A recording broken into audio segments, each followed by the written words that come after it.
Fun fact, YouTube is a bigger podcast platform than Spotify or Apple Podcasts. I heard that and I was like, huh?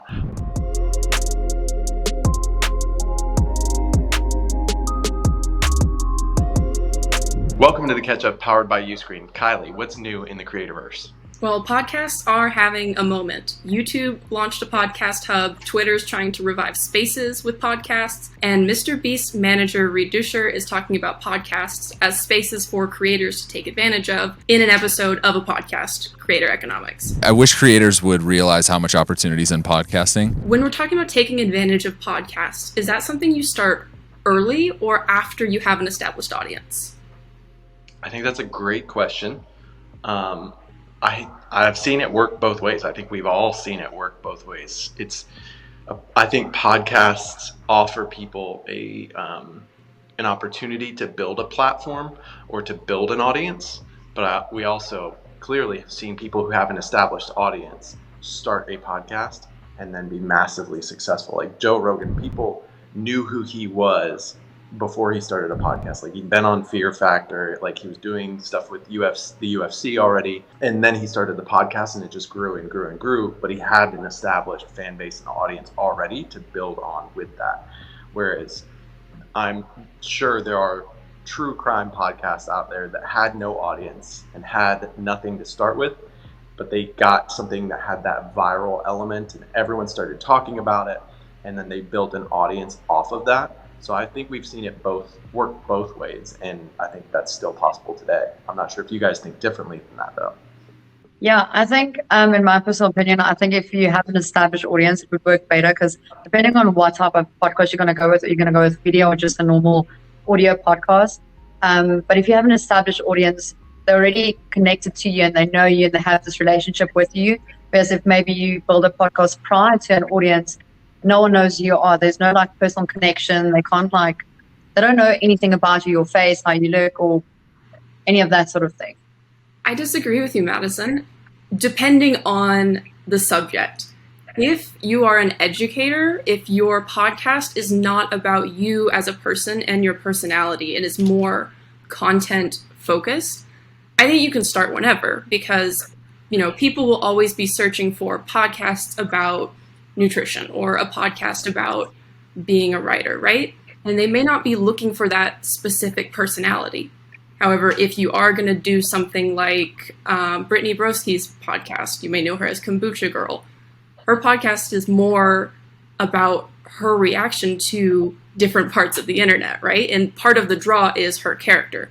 So I think it depends on how you're going to frame your podcast. Is it about you or is it about your subject?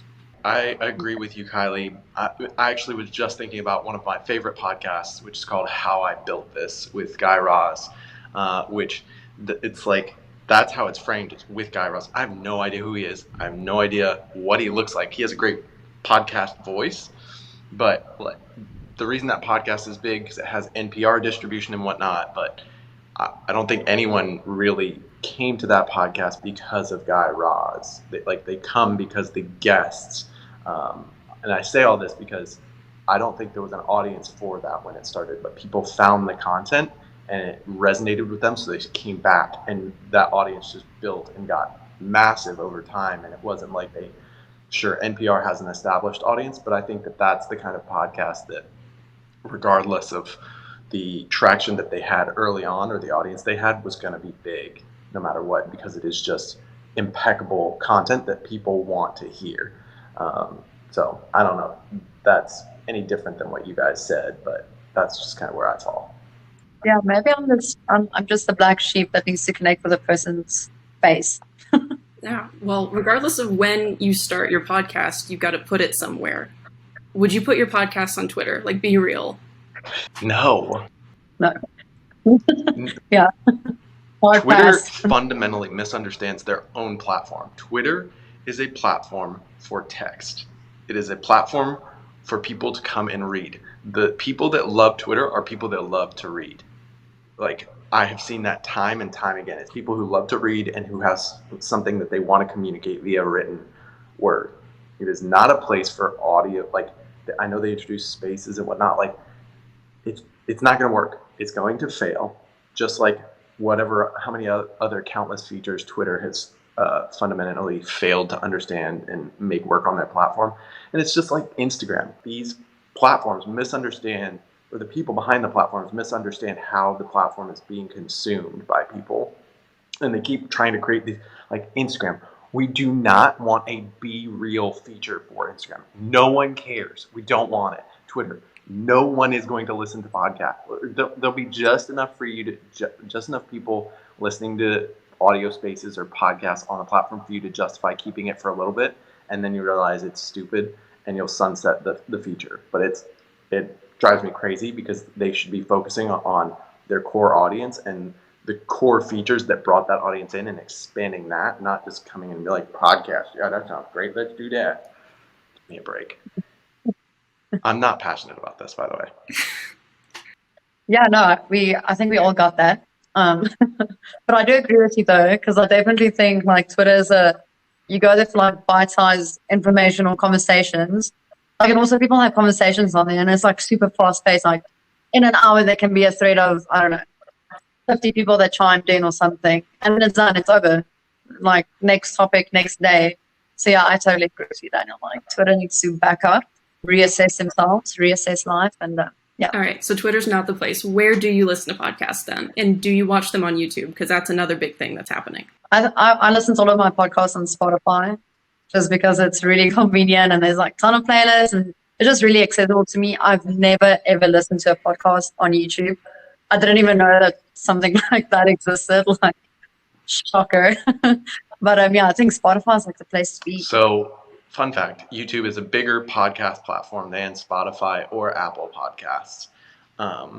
Which I heard that and I was like, huh? But then I realized. So I pay for YouTube Premium, probably one of the better subscriptions I have because not having ads is just the best. But also, another feature that comes with YouTube Premium is that you can lock your phone and like keep listening to a video.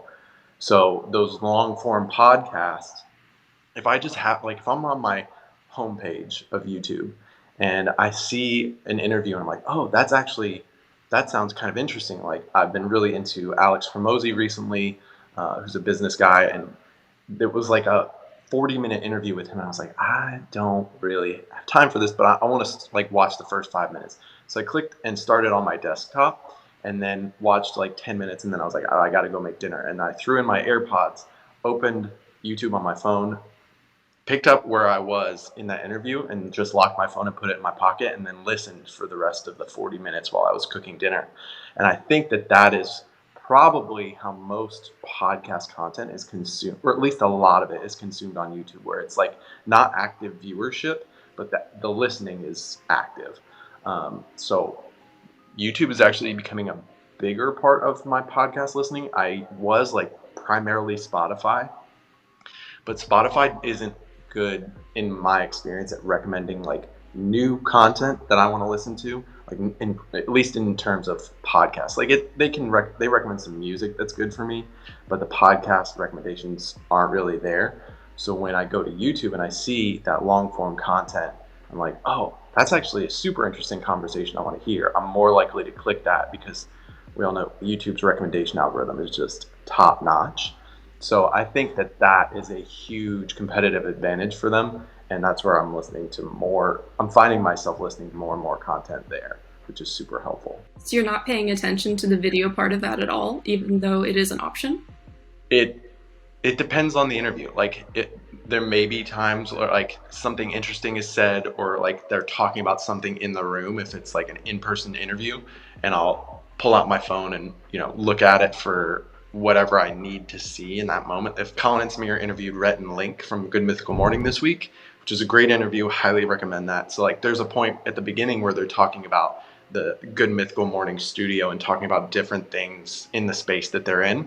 And so I had started just listening to that. And as soon as they said that, I pulled out my phone. It's like, wait, I want to see their studio. So let me watch for that part and then put it back in my pocket, unless they're talking about something physical or showing B-roll or anything that I need to see. I'm just listening. See, that's interesting because I really like the video aspect of experiencing a podcast on YouTube, and maybe it's just leftovers from quarantine, but I really like that idea of like being able to feel like you're in a room with someone, having the conversation, seeing their face. I think that's really nice. And so I think, yeah, YouTube is going to be a much better space for podcasts than Twitter ever could dream about being. But yeah, it's interesting how we're consuming it all so differently still. Yeah, and I'd love to know from everyone that's watching, if you want to leave us a comment, that's great, but let us know, like, where are you consuming your podcast? Is it Spotify? Is it Apple? Is it Twitter? Or is it YouTube? Or is it some sort of breakdown of the few? Like, I think the nuance of hearing all these different varieties of how we're consuming podcasts is super interesting. And then whether you're using a podcast as a part of your creator business or maybe considering it for the future. So let us know. We'd love to hear from you. And while you're commenting, don't forget to hit that subscribe button so you don't miss the next episode. Thank you so much for watching. We'll see you guys next time.